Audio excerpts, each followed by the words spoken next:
Fresh morning, I was on Fiifi-Manfred on YouTube. Interesting conversation up to be spoken about. Can you imagine? Interesting conversation to be spoken about. I was on Fiifi-Manfred. To someone subscribe to the channel now. Subscribe to the channel. Turn on notification. In the notification, turn on. Choose all. Just anytime there's content to your first person on Sabbath. Last night we came here. We spoke about Estevao, Willian. We spoke about Chelsea because there is an arrival of one player important. For this weekend in the subsequent weeks for Chelsea Football Club. Whilst on the other side, there's a conversation of all the other players that are yet to come in. There's a conversation around Cole Palmer, Estevao, Willian, we looked at again. And of course, Football Club Barcelona have seen that there is a new player that's come back into Omofo now. You be this coming in I say on Fiifi-Manfred on YouTube. Someone subscribe to the channel and subscribe to the channel. And then make sure say in the notification 10 and what choose all. You'll be out here invested here, then we go again. Yesterday we won, and we're going to go again. Like I said, the streak is from yesterday, today, tomorrow's next, Friday, and Saturday, Sunday. Are going straight to next weekend. Constant winning. So when you come here, pick up the codes in the description of the video and give yourself a big chance of winning something here on Fiifi-Manfred on YouTube. Of course, let me say my thank yous. First off, Yesimo Spare Parts Dealership Shop. Your best place for car spare parts, Yesimo. I mean, top guy. I haven't seen anybody that's good in such a business in a long time. Usually such people are not honest, but Yesimo is top notch in the job that he does. He's in Accra, Abose Okain Post Office. Abose Okain Post Office. When you draw them, Bizasa pay Yesimo Spare Parts Dealership Shop, we have a show. Baby, I will gun Habiano. He will send your stuff to you wherever you are. Or a nationwide delivery into Opa Freno on 059 313-8221. 059-313-8221. Yesimo will find you and will send wherever your stuff are. Of course, let me say a big thank you also to MOB Clothing. MOB Clothing. Now, MOB Clothing are the best place also for any kind of apparel. I mean, whether you want something to wear for a dinner, you want something to wear to go out, you want something casual to wear, you want to buy the clothes, and then sell them retail and then wholesaler. MOB Clothing is the guy. Sort out nicely. Contact MOB Clothing now. Also does the nationwide delivery. Send on your number wherever that you are. Open retail, wholesale. MOB Clothing is right there for you. They'll take things out for you. No more BBI, come on. Please contact them on 0200 668 708. 0200 668 708. 0200 0200 668 708. Contact MOB Clothing right now. They will take very, very good care of you. Said BBA come. Of course, and Brazil for after the game against Tunisia. I'm the Charlie. See, the last time a Brazilian was on the Ballon d'Or podium was Raphinha. And when you look at before him, I think Vini Jr. has been twice, has been third and second couple of times. The closest person should have been Vini Jr. Before that, there had also been Neymar, who had been third, second, and everybody could understand because the kind of competition and then Neymar, it will be different. I don't know. But if Estevao Willian does the things that he's doing now, the sky is the limit and he can win it. Because the Ballon d'Or's season inception in 1956. And then the first Brazilian to win it was, I think, Ronaldo Nazario, right? Who won it, I think, in 1995, 6, thereabouts, I'm not too sure. And then others won it. One of the youngest that had won it all through them was Ricardo Kaká. Now, Ricardo Kaká had just come from Brazil and had gone to AC Milan under the tutelage of a certain coach that we know right now, what is Carlo Ancelotti. Now, that is when Ricardo Kaká won that Ballon d'Or in 2007. And if you look, if I will pull the list for you in terms of Brazilian players that have won the Ballon d'Or, I mean, Brazilian players that have won the Ballon d'Or, you see that Ricardo Kaká is one of the youngest that won the Ballon d'Or at the time. And his quality was clear. He was being managed well, was being tutored well, he has been guided well at the time when he came there. And he was down to it. He was patient. Ricardo Kaká was celestial. He was essentially one of the best players that you can get in the world. And that is that is exactly what Ricardo Kaka will give to you. But of course, that is what he was able to do when he came from Brazil. Everything showed that Ricardo Kaka was going to go to the top. So yeah, like I said, the first Ballon d'Or for a Brazilian player was won in 1997 and 2002 by Ronaldo Nazario. Then in 1999, Rivaldo also won the Ballon d'Or. Then Ronaldinho Gaucho won it in 2005. Right? 2 years after that, there was a young Brazilian called Ricardo Kaka who had won it in 2007. Romario had won it in 1994. So the first one is Romario, and then Ronaldinho, and then Rivaldo, then Romario, Ronaldo, Rivaldo, Ronaldinho, Kaká. These are the players that have won. 5 Brazilians have won the Ballon d'Or. I mean, so if you look at the history of it, this is where 5 Brazilians have won the Ballon d'Or. But then, I mean, the Ballon d'Or's inception started in 1956, but it was in 1995 thereabouts. That's when they said, okay, even if you play in Europe and then you play for a different national team that is not from Europe, you can be given the Ballon d'Or. That's where the likes of Ronaldo, because I think that when Ronaldo won, he was at Inter Milan. When Kaká won, he was at AC Milan. When Ronaldinho won, I think he was at Barcelona. When Rivaldo won, I think he should have been at Barcelona. And that's the thing. So these guys essentially won when they were there. And that is the most interesting thing when you talk about the Brazilian players that have won. But to be very honest, when you look at somebody like Estevao, Willian, and you look at modern days, Brazilian players have come close and they've not won it. The likes of Vini Jr., the likes of, in fact, Neymar. For a lot of people, people felt that there should have been that story of Neymar da Silva Santos Jr. winning the Ballon d'Or. But of course, he couldn't win it. Then Vinicius Jr. couldn't win the Ballon d'Or. I mean, Raphinha in the last few months had come close. In fact, a lot of people, they felt like Raphinha was going to win the Ballon d'Or. But then Barca platform Lamine Yamal rather than him. In terms of goals and assists, I felt that it should have been him.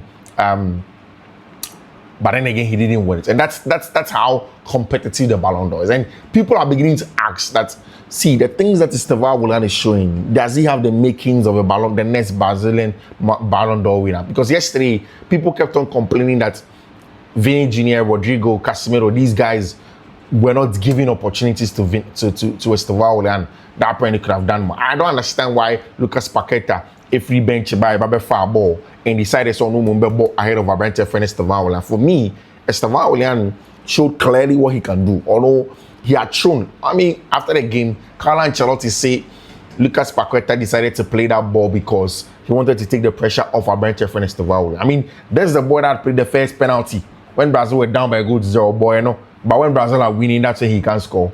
I mean, what Lucas Paqueta did was wrong. What Lucas Paqueta did was wrong. But then again, you can understand. Of course, you look at the quality that it comes with. And of course, people feel like, okay, man, maybe I not on money and of course, I think that Abrante Estevao was brilliant at his third, and it was important. If you look at the last time that a Brazilian player won, which was in 2007, by Ricardo Kaka, and when you speak to the Brazilians, they call it the last great moment pre the Messi Ronaldo era. And because I think Ronaldo won the Ballon d'Or in 2008, when he was briefly considered as best player in the world, and when he described everything in the world, they described that part as briefly, right? And in 2007, Kaka won the Ballon d'Or after some solid performances with AC Milan in the 2006-2007 UEFA Champions League season. And of course, people believe, say, Abrante friend Ricardo Kaka carried AC Milan to the Champions League title. Kaka, at the time, was a top scorer for AC Milan, winning Champions League, from midfield, was 10 goals. He had some very iconic moments, some solo goal against Manchester United or Old Trafford, the assist and several brilliance in the final versus Liverpool. And it was as if, say, when Kaka was there, it was the complete midfielder pack. Because the last time that anybody won the Ballon d'Or before Messi and then Ronaldo, it was a midfielder that won. It was a number 10 or number 8, however you want to call it, or CM, if you want to generalize it. And he had goals to his game. He had speed, he had technique, he had a vision, he had a flair, he had the intelligence. I mean, he could just breeze past you. That is the boy that we call Ricardo Kaka. I mean, the Abrantia friend of Ricardo Kaka. I mean, very, very religious person. He celebrated many goals pointing to the skies. Many fans remember him as a gentle superstar. And that young Brazilian player that came from Brazil. I mean,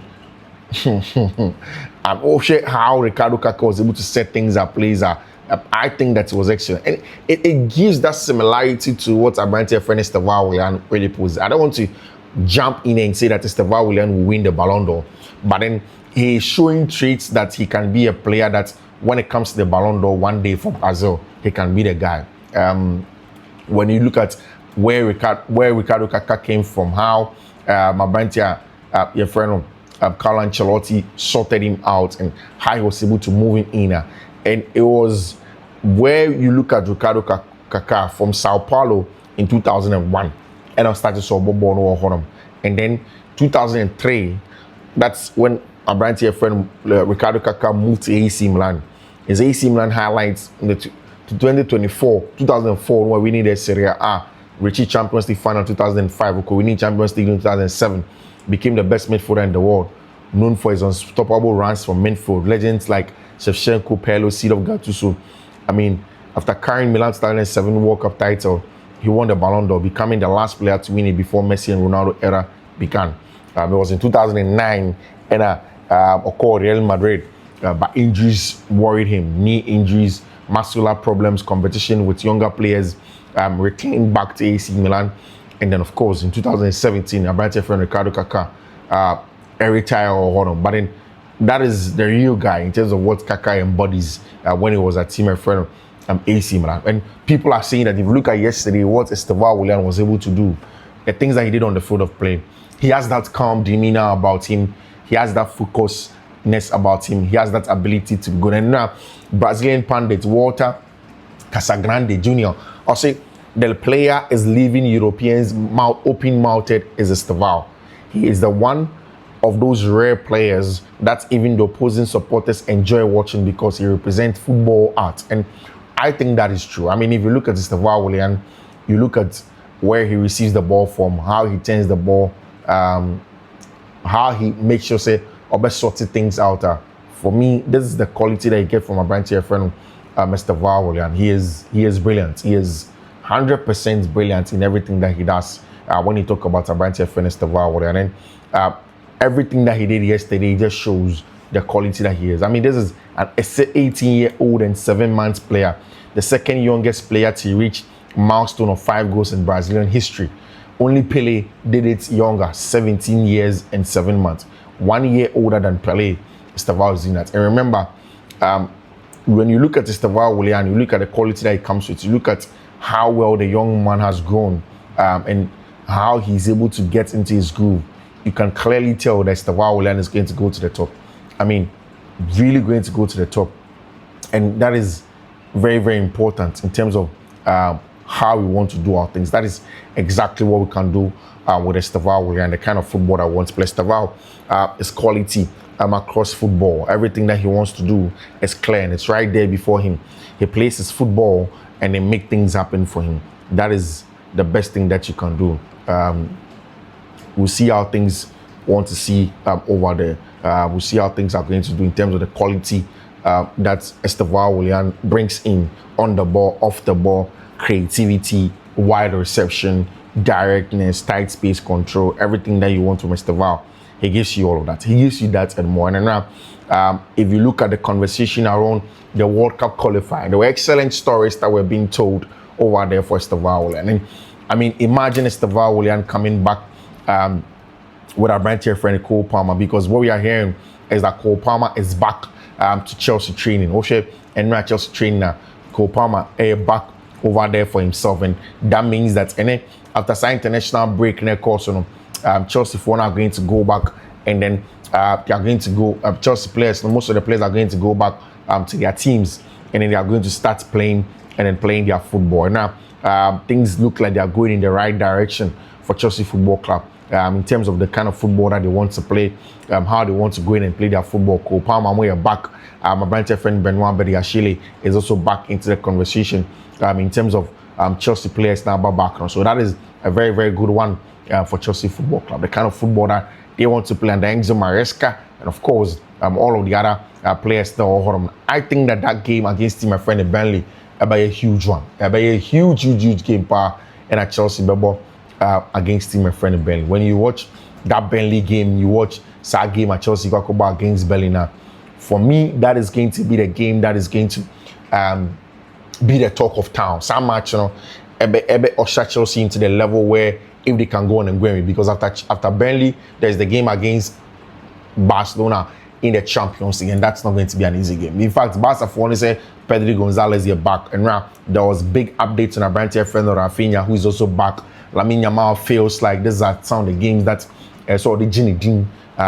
So it's going to be very interesting. I mean, when Chelsea sets up, whether Estevao will start or not, the plan for Enzo Maresca. Now, Maresca tends to want to have a team of a quality group as a unit rather than just one player that makes a lot of difference. But then again, it's going to come down to the individual quality of both sides. Can Chelsea get the individual qualities firing and playing the best kind of football? It's very important for Chelsea to manage to get the results that they are looking for in games like this. It's very important for them to go into games like this and fully be in it and then get the results that they want to get. If they're able to get such results, able to get those results, then that is very, very good for them. If they are unable to get those results, then it puts them in a slightly difficult position, to come back and get the results that you want to get. It is one of the things that Chelsea know that they need to sort out. They need to find out. And if you get the results against Burnley, get it against Barcelona in the Champions League, it puts you in a position where you feel like now you are able to compete. And of course, you can always compete in that regard. Well, of course, once player beats Benoit Bediashile ever back for Chelsea, that is positive news for them. Once Abrantia, a lot of these players are coming back from the conversation of all of the quality players. It's very important. Of course, Estevao Willian explains why he didn't take Brazil's second penalty. Or Globo Mubisano, or say I really wanted to take the penalty, but the order came and I gave it to my teammates. It wasn't meant to be this time. I like that mentality. He says that he wanted to take the penalty, but there was an order, whether from the coach or wherever, where he had to give it to the penalty taker, which was Lucas Paqueta. Obviously, Lucas was unlucky, and of course he missed the penalty. But that is something that I don't agree with when people say that when Lucas Paqueta say technically I didn't wait the way I should. I usually wait. I think that's what threw me off from the way I strike it. That is what my brother from Lucas Paqueta is saying over there. Now Ancelotti about the difficulty facing Tunisia in a low block. But considering that Brazil has a good second half, they played the match they had to play, and that's a good one for him. That's a very good one. So it was the best test before the World Cup. It was one of the best tests before the World Cup. That's exactly what my brand friend Marquinhos is talking about. If you look at the World Cup, this game, are one of the best tests. It gives you the opportunity to know the kind of players, the kind of teams that will be stopping you with different ways. Like Tunisia played in a very compact, low block, 5 at the back, made in front of the box, very, very dense, and then prevented spaces from football club Brazil. And I like the fact that one of the things that Brazil for a year was to constantly try to find their most technical players in between the lines. So finding Matheus Cunha, Rodrigo, Vini Jr. and Estevao Willian, who come inside for Wesley to keep the weight. In fact, one of the things that happened was that in the second half, Carlo Ancelotti did something excellent. Take off Matheus Cunha, who is not the best player in between the lines now, and bring in Victor Roque.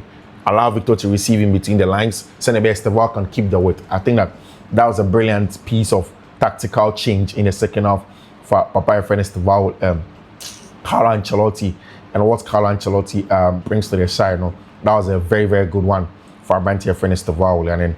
And you give him a lot of credit for that job that he was able to do. And we'll see how things are going to work on when we talk about Chelsea and Estevao and the kind of quality that they want to go in and play. Now, Moises Caicedo also did a job. Moises Caicedo, Estevao did a job in terms of Moises Caicedo playing 2 games in the games where they played. I mean, very, very good games that Moises Caicedo played.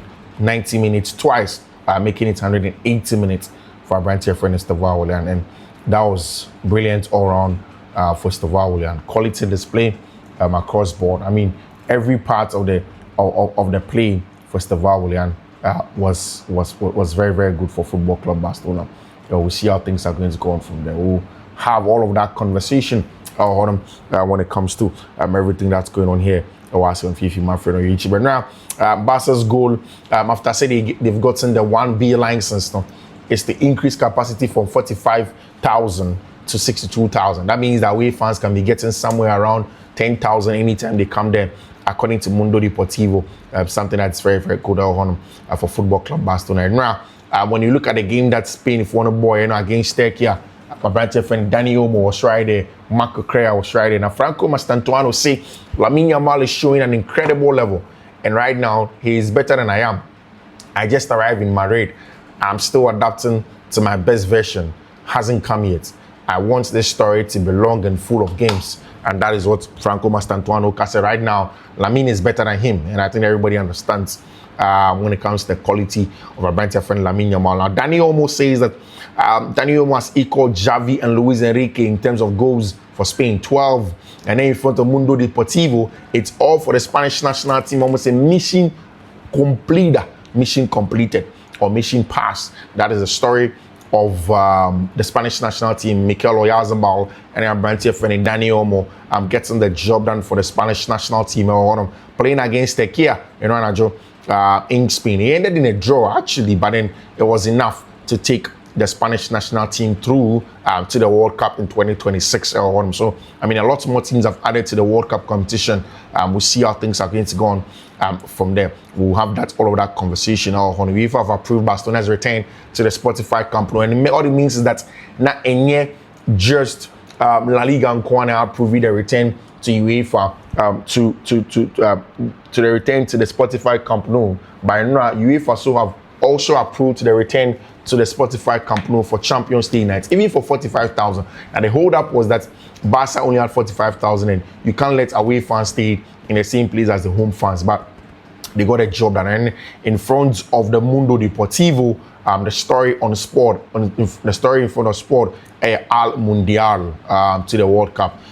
The plan, according to Barcelona, and it's a one year, a brand new friend Pedri Gonzalez is going to be on the bench for the game against Tima, your friend Football Club, against Tima, your friend Athletic Football Club, and then of course he's going to be available for Chelsea, but then he'll come off the bench, and then of course against against Atletico de Madrid, Barca plays. And now Barca plan is that for Raphinha to play the second half against Athletic Club on Saturday. That's what Barca is saying. Say Charlie, they are very, very happy. Say Athletic Club game, Abrantia, your friend Athletic, Abrantia, your friend Raphinha can come in and come and play some of the matches now. I mean, that's a very, very good thing for Football Club Barcelona to be able to get their players back and be firing and playing some good football for themselves. It's going to be important for them, and you see how things are going to go on from there when it comes to all of the Football Club Barcelona players. Now, guys, let me draw the curtain now on Fiifi-Manfred on YouTube. We'll be back later in the day.